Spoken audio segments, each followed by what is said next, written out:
नमस्कार, आप सभी का स्वागत है। और जो भी बीपीएससी में एफओ इकोनॉमिक्स की तैयारी करने वाले हैं उन सभी विद्यार्थियों को लाइव क्लास से जुड़ना है।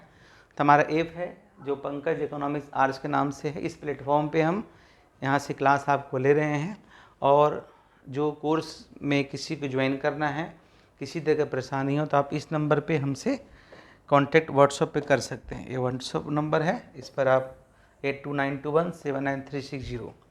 आज के सेशन में हम लोग जो करने वाले हैं बजट सेट यानी कि बजट लाइन का पार्ट 2। जो विद्यार्थी ये वीडियो देख रहे हैं और जिन्हें समझना है इकोनॉमिक्स में खासकर बजट लाइन, जिससे आप प्राइस इफेक्ट, इनकम इफेक्ट और सब्स्टिट्यूशन इफेक्ट समझने में मदद मिलेगी, तो इसका पार्ट 1 देख लीजिएगा। पार्ट 1 का जो लेक्चर है ये डिस्क्रिप्शन में दे देंगे। अगर इस वीडियो को समझना है उसको देखना ही पड़ेगा, अदरवाइज इस समझ में आपको आएगा नहीं। चलिए हम लोग फिर चलते हैं, बजट लाइन को पूरी तरीके से अच्छे तरीके से समझने का प्रयास करते हैं। एक बार रिकैप कर लेते हैं कि जो पिछले क्लास हम लोग किए थे उसमें से हम इस तरह की चीज़ों को लिए थे। क्या था? P X into X plus P Y into Y equal to M. ये हमारा जो है बजट सेट था। और उसके बाद हम लोग डिराइव किए थे m इक्वल टू दिया हुआ था 100 और पी एक्स दिया हुआ था 20, पी वाई दिया हुआ था 10।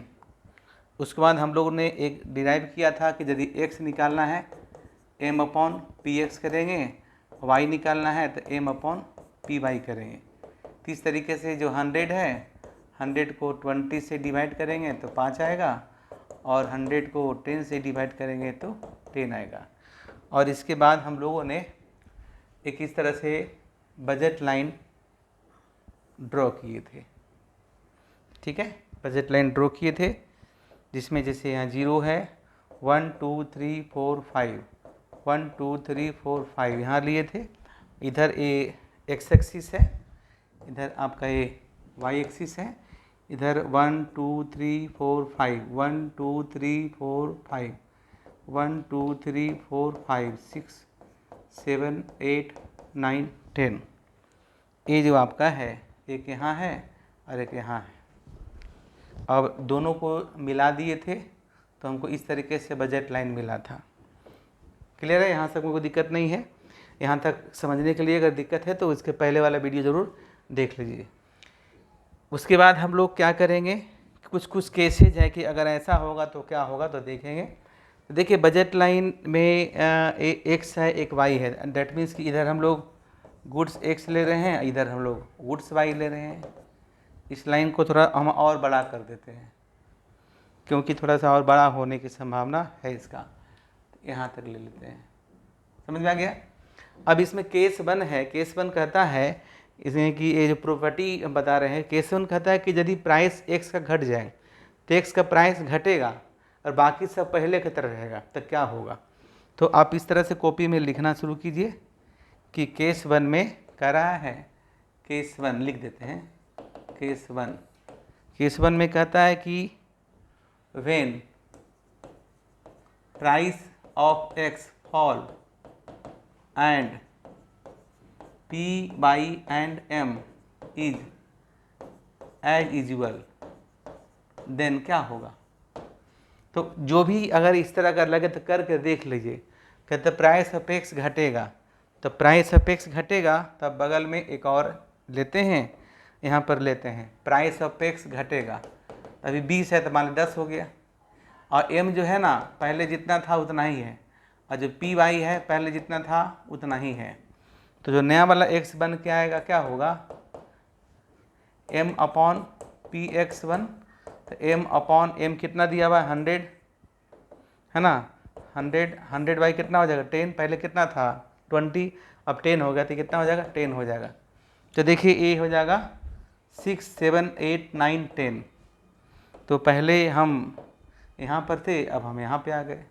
बाकी सब वही रहेगा, यानी कि जो y है y जो है ना एम वाई, यानी सॉरी y जो है देख रहे हैं, जो y है m अपॉन पी वाई जो था ना 100/10 तो उतना ही है, तो ये उतना ही है। तो जो डायग्राम नया वाला बनेगा कैसे बनेगा, क्या होगा, ये बजट लाइन इस तरीके से रोटेट कर जाएगा। हम बताए थे पिछले क्लास में कि जैसे ये आपका बजट लाइन है, देखिए यदि ये बजट लाइन या रेखा है मैथमेटिक्स में, तो अगर ये बजट लाइन दोनों चेंज कर जाए, दोनों पोर्शन चेंज कर जाए, यानी बजट लाइन में अगर हमारा ऐसा हो तो इसको हम लोग कहते हैं शिफ्टिंग। क्या बोलेंगे? शिफ्टिंग।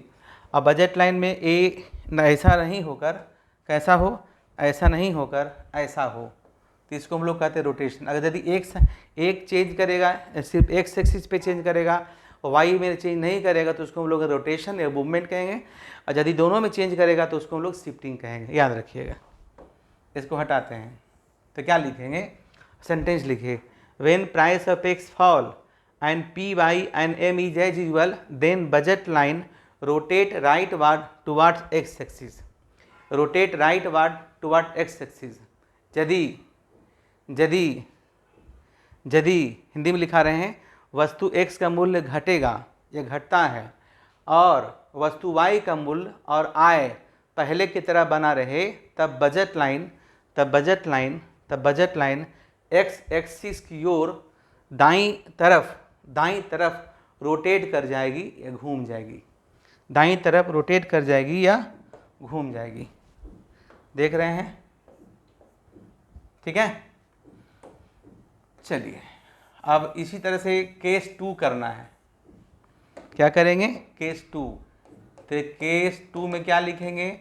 इस बार लिखेंगे, देखिए, if price of Y fall, price of Y fall, if price of Y fall, यदि वस्तु वाई का मूल्य घटेगा और वस्तु इफ प्राइस, पहले हिंदी में लिखा, इंग्लिश में लिखा देते हैं, if price of Y fall and if price of Y fall and P X and M is as usual, then लिखाई देते हैं, then budget line rotate rightward, then budget line rotate rightward towards y axis, Hindi में लिखा देते हैं, फिर proof कर देंगे। यदि वस्तु y का मूल्य घटेगा और वस्तु x का मूल्य और आय पहले की तरह बना रहेगा, तब बजट लाइन y एक्सिस की तरफ, जब बजट लाइन y एक्सिस की ओर दाईं तरफ रोटेट कर जाएगी। x एक्सिस की तरह और y एक्सिस की तरफ दाईं तरफ रोटेट कर जाएगी, चलिए इसको देखते हैं पूरा करके हम लोग कैसे आएगा।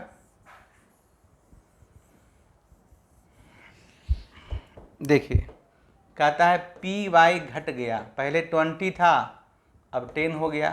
पी एक्स जो है जितना था उतना ही है और एम जो है जितना था उतना ही है, तो बाकी सब हटा देते हैं हम। अभी अलग से करके देखिएगा। तो देखिए पहले नया वाला वाई क्या होगा, तो नया वाला जो वाई है आपका हो जाएगा m/py1, यानी कि कितना है, ये आपका हो जाएगा 100/20 ये कितना था, 10 था ना, 10 ही 5 होगा, 10 ही रह गया, सॉरी, इसको 10 है ना, 10 से 5 कर लिए, ये 5 हो गया, तो ये हो जाएगा 20। पहले कितना था 10, अब 20 हो जाएगा। यहाँ करेंगे 11, 12, 13, 14, 15, 16, 17, 18, 19 और 20। ठीक है। ये जो है आपका बजट लाइन इस तरीके से रोटेट करेगा। बजट लाइन, तो क्या सेंटेंस लिखाए थे, फिर से देख लीजिए। सेंटेंस लिखाए थे, if price of Y fall and P X and M is as usual, यदि वस्तु y का मूल्य घटेगा और वस्तु x का और आय पहले की तरह बना रहेगा, तो बजट लाइन इस तरीके से एक y एक्सिस की ओर वाई एक्सिस की ओर दाईं तरफ रोटेट करेगी, वाई एक्सिस की ओर दाईं तरफ रोटेट करेगी, ठीक है, दाईं तरफ रोटेट करेगी। क्लियर है? चलिए, अब है, ये हुआ दूसरा। अब इसका तीसरा प्रॉपर्टी कहता है कि यदि दोनों का मूल्य घट जाए, यदि दोनों का मूल्य घट जाए और m पहले की तरह रहता है, क्या होगा? तो लिखिए तीसरा कंडीशन, यानी केस थ्री,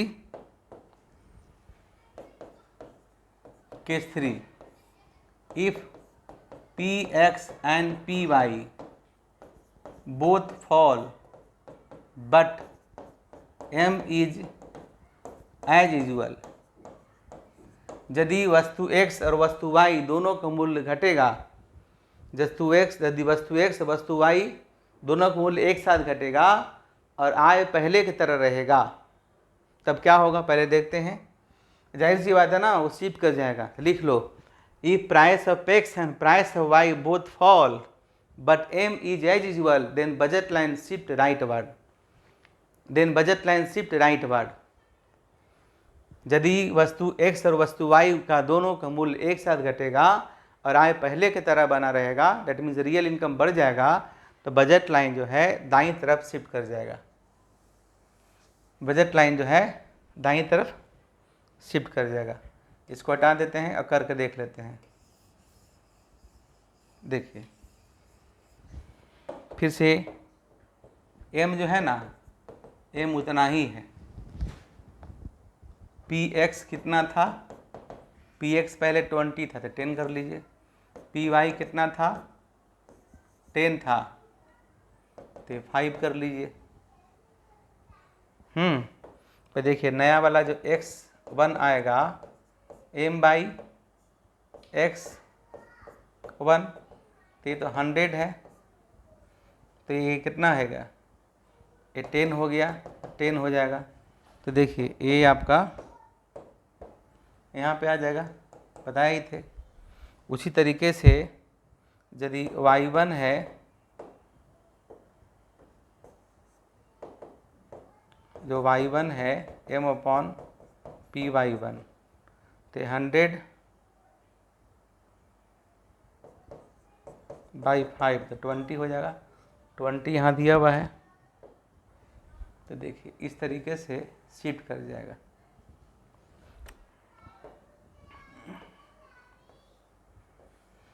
समझ गए? तो यदि दोनों का मूल्य क्या होगा? घटेगा, तो हमारा बजट लाइन क्या करेगा? शिफ्ट कर जाएगा। ये तीसरा प्रॉपर्टी है।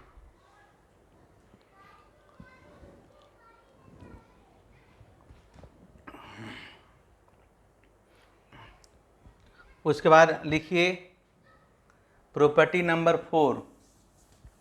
ओह मिटा दी, चलिए कोई बात नहीं है। प्रॉपर्टी नंबर 4 ये लास्ट है। तो प्रॉपर्टी नंबर 4 क्या कहता है कि यदि मनी इनकम दुगना हो जाए, क्या हो जाए? यदि मनी इनकम दुगना हो जाए, यदि मनी इनकम दुगना हो जाए, यानी कि m जो है ना, पहले कितना था? 100, m को 200 कर दिए। m मनी इनकम दुगना हो जाए, समझिए, हम लिखा भी देंगे। यदि मनी इनकम दुगना हो जाए और जो px है ना उतना ही रहेगा। px कितना था? और px मान लिया कि आपका 20 था और py आपका जो है 10 था, इसमें कोई अंतर नहीं है, तब क्या होगा? If money income become double या हाफ, तो डबल कर लेते हैं। If money income become double, if money income become double and other things remaining the same, यदि आय दुगना हो जाए और अन्य बातें समान रहे, अन्य बातें क्या? यानी px और py पहले की तरह बना रहेगा, तो जो नया वाला x, देखो नया वाला x1 बनेगा m बाई px रहेगा। तो m कितना है? m1 ले लो 200, ये कितना है? 20, तो कट जाएगा, कितना बचेगा? देखिए 10 बचेगा। तो यहाँ फिर ये 10 आप अलग अलग डायग्राम बनाइएगा। यहाँ देखिए यहाँ पे आ गया। उसी तरीके से जो नया वाला y1 हम लेते हैं वो क्या हो जाएगा?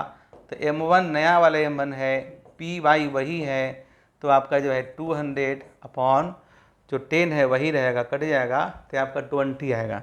तो जाहिर सी बात है ये जो डायग्राम बनेगा आपका ये क्या होगा, ऐसा होगा, यानी कि यदि इनकम दुगना हो जाए और प्राइस पहले की तरह बना रहेगा तो रियल इनकम बढ़ जाएगा ना, परचेजिंग पावर, तो बजट लाइन हमारा राइट वर्ड शिफ्ट कर जाएगा। तो अगर उसी तरीके से कहेगा कि सर अगर जो है हमारा जैसे देखो ये हमारा ओरिजिनल बजट लाइन है, ये हमारा ओरिजिनल बजट लाइन है, तो मनी इनकम अगर मतलब घट गया तो अगर मनी इनकम घटेगा तो इधर शिफ्ट करेगा लेफ्ट वार्ड, बढ़ेगा तो राइट वार्ड। उसी तरीके से जैसे कि प्राइस है, प्राइस अगर ये हमारा ओरिजिनल बजट लाइन है, एक्स का प्राइस घटा तो एक्स का प्राइस घटा तो हम एक्स से श्योर हमारा रोटेट करेगा। उसी तरीके से फिर और एक बजट लाइन लेते, बजट लाइन है अगर अब इस बार कह रहा है कि वाई का प्राइस घटेगा, एक्स पहले की तरह ऐसा हो जाएगा, है ना। फिर मैंने एक और देखा, क्या देखा कि यदि ये ओरिजिनल बजट लाइन है, एक आता है दोनों का प्राइस घटेगा तो ऐसा होगा, दोनों का प्राइस बढ़ेगा तो ऐसा होगा। तो इस तरीके से ग्राफ आपने सीखा और अब मुझे लगता है कि अच्छे तरीके से बजट लाइन का जो बेसिक चीज़ें हैं मैंने आप लोग को सिखा दिया। अब जब डीकम्पोजिशन कीजिएगा प्राइस इफेक्ट को income effect and substitution effect में तो आपको समझ में आसानी हो जाए। क्या है कि दोनों का प्राइस घटता है ना तो कंज्यूमर का परचेजिंग पावर बढ़ जाता है, रियल इनकम बढ़ जाता है। उसी तरीके से दोनों का प्राइस अगर बढ़ जाएगा तो घट जाएगा। तो इसलिए ये सारी चीज़ें बहुत ही सिंपल था और सिंपल भाषा में, सिंपल मैथमेटिकल फॉर्म में मैंने बताने का प्रयास किया है और मुझे लगता है कि आपके लिए राह आसान हो जाएगा। और यदि हमसे लाइव क्लासेस पढ़ना चाहते, पूरा कोर्स पढ़ना चाहते, एफओ का हो, ऑप्शनल हो और ईपीएससी का बेसिक चीज़ें हो, तब हमसे जुड़ सकते हैं। इसके लिए आपको हमारा ऐप है हमारा पंकज इकोनॉमिक्स, इसको डाउनलोड कर सकते हैं और हमारा प्लेटफॉर्म है। हालांकि हमारा पेज आईएएस की तरफ से हम पढ़ाते हैं और किसी तरह की परेशानी हो तो संस्था में इस नंबर पर आप कांटेक्ट कर सकते हैं जो कि 8292179360 है। धन्यवाद।